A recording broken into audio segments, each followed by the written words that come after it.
रूना से 4 बार के विधायक और बीजेपी के वरिष्ठ नेता सतपाल सिंह सत्ती से MH1 न्यूज के संवाददाता यश खुरा ने खास बातचीत की, जिस दौरान उन्होंने कहा कि बीजेपी नरेंद्र मोदी के नेतृत्व में 400 सीटें पार करेगी। साथ ही उन्होंने हिमाचल की सुक्खू सरकार पर भी कटाक्ष किया।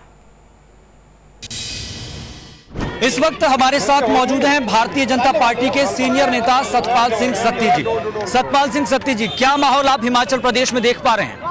हिमाचल प्रदेश में लगातार तीसरी बार 4 की 4 ऐसा नारा लेकर के हम लोग चले हैं और मुझे पूर्ण विश्वास है कि हमीरपुर, कांगड़ा, मंडी और शिमला लोकसभा क्षेत्र को हम लोग जीतेंगे और अच्छे मार्जिन से जीतेंगे, क्योंकि हमारे पास नेता है, नीति है और हमारे पास नेतृत्व है और हमारे पास विकास की एक बहुत लंबी सूची है।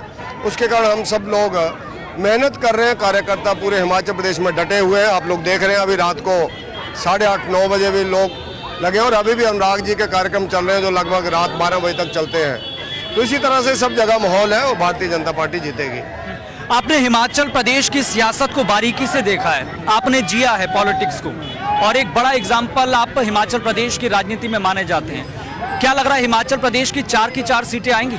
भारतीय जनता पार्टी जीतेगी और हम अपने काम के बल के ऊपर जीतेंगे। और कांग्रेस का जो 14 महीने का निराशा का हिमाचल प्रदेश में नेतृत्व है, वरना सरकारों को लाभ मिलता है जब उनकी सरकारें होती है तो MP के इलेक्शन में लाभ मिलता है, जैसे पिछली बार हमें मिला था। हम 4 लाख से ज़्यादा वोटों से सब सीटों को हमने जीता था। लेकिन इस सरकार का नुकसान होगा क्योंकि इस सरकार ने जनता को परेशान किया है और भारतीय जनता पार्टी ने उसके विरोध में आवाज़ बुलंद की है, जिसके कारण जनता ये चाहती है फिर से नरेंद्र मोदी जी की समर्थक सरकार हिमाचल में आए, ताकि इस रोने वाली सरकार को, विकास को रोकने वाली सरकार को, डी नोटिफिकेशन करने वाली सरकार को पीछे किया जा सके और हिमाचल प्रदेश में लूट का धंधा जो चला हुआ है, लूट और झूठ का धंधा, उस दोनों धंधों को बंद किया जाए। सुक्खू सरकार पर लगातार बीजेपी के नेता हमलावर हैं, आप भी हमला कर रहे हैं। अनुराग ठाकुर जी से भी हमने कई दफा बातचीत की है, वो भी सीधे तौर पर कटाक्ष कर रहे हैं और एक बात का लगातार वो अपनी कई पब्लिक मीटिंग्स में जिक्र कर रहे हैं कि 1500 रुपए महिलाओं को देने का वादा किया था और आप इस पॉइंट को एक नैरेटिव बनाकर चल रहे हैं। तो क्या लग रहा है महिलाओं तक ये मैसेज जा रहा है सीधे तौर पर? नहीं, महिलाओं तक पूरा मैसेज आ रहा है, क्योंकि इन्होंने विधानसभा के चुनावों में फार्म तक भरा दिए थे लोगों के और अब वो फार्म कहाँ गए लोग इनसे पूछ रहे हैं। आपने देखा होगा हिमाचल प्रदेश के अलग अलग मीडिया के माध्यम से, वो चाहे प्रिंट मीडिया है चाहे इलेक्ट्रॉनिक मीडिया, लोगों ने अपने घरों के बाद बोर्ड लगा दिए हैं महिलाओं ने, विशेष रूप से कि हमें 24,000 दो तब वोट मांगो। अगर 24,000 नहीं देंगे 14 महीने का तो कांग्रेस के लोग वोट मांगने के लिए ना आए। विपक्ष कह रहा है कि 400 पार तो छोड़िए, 272 भी नहीं आने वाली। चलो, कांग्रेस और बाकी सब लोग ऐसा बोलेंगे, लेकिन उनको पता है नरेंद्र मोदी जी जब एक बार आते हैं तो फिर लोगों के दिल में बैठ जाते हैं और उसी कहानी को अलग अलग प्रदेशों में भी दोहराया गया और दिल्ली के अंदर भी दोहराया जाएगा। मोदी जी के पक्ष में पूरी देश की जनता खड़ी है, क्योंकि लोग चाहते हैं देश में आतंकवाद समाप्त हो, नक्सलवाद समाप्त हो, देश के अंदर परिवारवाद समाप्त हो, भ्रष्टाचार समाप्त हो और देश का स्वाभिमान आगे बढ़े। लोग चाहते हैं कि हम विश्व के अंदर सर उठा करके जी सके, जो मोदी जी ने तैयार किया लोगों को, तो उसी को वोट पड़ेगा, मोदी जी के नाम के ऊपर वोट पड़ेगा और भारतीय जनता पार्टी तीसरी बार गवर्नमेंट बनाने में सफल होगी। ऊना जिला है, पंजाब से सटा हुआ है, पंजाब में क्या माहौल आप देख पा रहे हैं? क्योंकि अकाली दल के साथ गठबंधन नहीं है इस बार। पंजाब के अंदर भारतीय जनता पार्टी ने अकेले का भी चुनाव नहीं लड़ा, पहली बार हम लोग चुनाव लड़ रहे हैं। हम लोग अकाली दल के साथ चुनाव लड़ते थे और पंजाब के अंदर जिसको हम लोग कह सकते हैं कि चौतरफा मुकाबला है, भारतीय जनता पार्टी, अकाली दल, BSP, उसके साथ साथ कांग्रेस, उसके साथ साथ आम आदमी पार्टी, तो उसके नाते वहाँ पर थोड़ा कन्फ्यूजन की स्थिति है। लेकिन बड़े बड़े लीडर्स हमें ज्वाइन किया है, चाहे पूर्व में रहे हुए कांग्रेस के मुख्यमंत्री अमरिंदर सिंह जी की धर्मपत्नी जी पटियाला से लड़ रही हैं, हमारे बेअंत सिंह चीफ मिनिस्टर रहे कांग्रेस के पंजाब में, उनके पोते तीसरी बार के MP थे कांग्रेस के, वो चौथा चुनाव लुधियाना से भारतीय जनता पार्टी का लड़ रहे हैं। आम आदमी पार्टी जिसकी पंजाब में गवर्नमेंट है, उसके 10 महीने पहले बने हुए सुशील कुमार रिंकू, वो भारतीय जनता पार्टी से चुनाव लड़ रहे हैं। ऐसे बहुत बड़े चेहरे पंजाब में BJP के साथ आए हैं।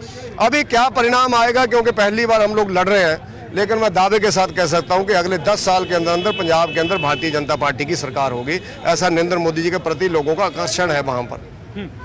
बीजेपी के तमाम बड़े नेता, शीर्ष नेतृत्व इस बात का भी जिक्र कर रहा है कि अगर हैट्रिक लगती है नरेंद्र मोदी सरकार की तो जो UCC है, यूनिफॉर्म सिविल कोड, पूरे देश में लागू कर दिया जाएगा। आपको लगता है ठीक है? UCC भी लगाएंगे, NRC भी लगाएंगे। इसलिए मोदी जी 400 पार का नारा दे रहे हैं, क्योंकि जो आचार संहिता है पूरे देश के अंदर, जो कॉमन सिविल कोड है, ये लगना ही चाहिए, सब लोग मानते हैं। और एनआरसी भी लगना चाहिए। इस देश के अंदर जो घुसपैठिए लोग आए हुए हैं उनकी आइडेंटिटी शो करके जो इस देश के हैं वो इस देश के अंदर रहें। जो बाहरी देशों से आकर के जहाँ आतंकवाद फैलाते हैं, गुंडागर्दी करते हैं, जमीनों के ऊपर कब्जे करते हैं, उन सब लोगों को बाहर का रास्ता एनआरसी के माध्यम से ही दिखाया जाएगा। प्रियंका गांधी भी लगातार हिमाचल के दौरे पर हैं, वो लगातार जनसभाएं कर रही हैं, रैली कर रही हैं। आज भी उन्होंने कई जनसभाएं और रैली की। वो लगातार इस बात का जिक्र कर रही है कि महिलाओं को सालाना 1 लाख रुपए दिया जाएगा। तो वहीं कुछ और योजनाओं का भी जिक्र कर रहे हैं जो उनके मैनिफेस्टो में है। यही प्रियंका गांधी जी पिछले विधानसभा के चुनाव में बोलती थी, अब हम लोगों को 1500 रुपया महिलाओं को 18 साल से ऊपर देंगे। उनकी वीडियो कैसेट आजकल वायरल हो रही है। जो उस समय उन्होंने बोला था वो 1500 मिला नहीं, अब जो नया ड्रामा लेकर के आ गए कि 1 लाख रुपया देंगे, यानी 8500 रुपये महीने का देंगे। अब इनको बेचारों को जो लिख करके कोई स्क्रिप्ट दे देता है, मुझे परिवार पूरा पढ़ देता है। अब इनको पता नहीं है कितने लाख करोड़ रुपया लगेगा। अगर पूरे देश की 50 करोड़ महिलाओं को आप एक महीने का 8500 रुपया देंगे तो उसके नाते इनके ध्यान में नहीं है कि कितना पैसा लगेगा, क्योंकि 1500 तो दिया नहीं ना इन लोगों ने, क्योंकि इनका अलग अलग बयान होते हैं। पहले उन्होंने जब राजस्थान के अंदर पिछले विधानसभा में चुनाव लड़ा था तो उन्होंने 1000 रुपया कहा था, हिमाचल में आगे 1500 हो गया, कर्नाटक में चले 2500 हो गया, लोकसभा में गया 8500 हो गया। देना तो कुछ है नहीं, गप्पे मारनी है, लोगों को बरगलाना है। अगर मामला सिरे चढ़ गया तो ठीक है, वरना हार तो पक्की है। उसको मान करके वो जो मन करता है वो बोलते हैं। ठीक है सर, बहुत बहुत शुक्रिया बातचीत करने के लिए, समय देने के लिए। तो ये थे हमारे साथ भारतीय जनता पार्टी के सीनियर नेता सतपाल सिंह सत्ती जी। देखना होगा कि हिमाचल प्रदेश की राजनीति में किस तरह की तस्वीर आने वाले समय में देखने को मिलेगी। कैमरामैन गौतम के साथ में यश खुराना, H1 न्यूज़ के लिए।